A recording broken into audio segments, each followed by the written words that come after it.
Senator Go is one of the few who puts his words into action.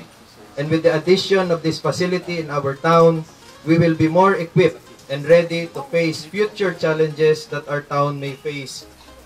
And with that being said, Senator, in behalf of the enchanting people of Balete, we extend our gratitude and admiration for your assistance in approximating our vision of building a Balete that is better than yesterday.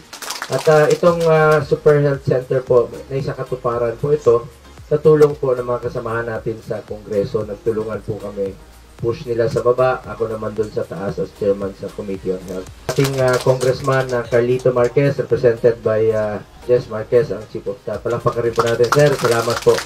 Po ang Super Health Center, it's a medium type of a polyclinic. Mas maliit lang po sa hospital, mas malaki sa Rural Health Unit, kung saan po pwedeng mga anak, dental, laboratory, x-ray.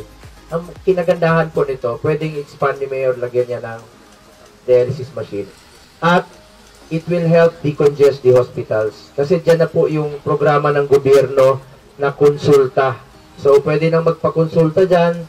Yung mga buntis, hindi na kailangan dalahin sa hospital. Pwede na mga anak dyan. Tahan nyo, importante sa akin yung health natin. The more we should invest sa ating health sa ngayon, the more we should improve further sa ating healthcare system dahil nabigla tayo ng panahon ng pandemya. Tulungan lang po tayo. Ako naman as chairman sa Committee on Health, nakatutok talaga ako sa health dahil ang katumbas po ng kalusugan ay buhay po ng bawat Pilipino. Po ang inyong Kuya Bongo, patuloy na magsiservisyo po sa inyo. Dahil ako'y naniniwala na ang serbisyo po sa tao, serbisyo po yan sa Diyos.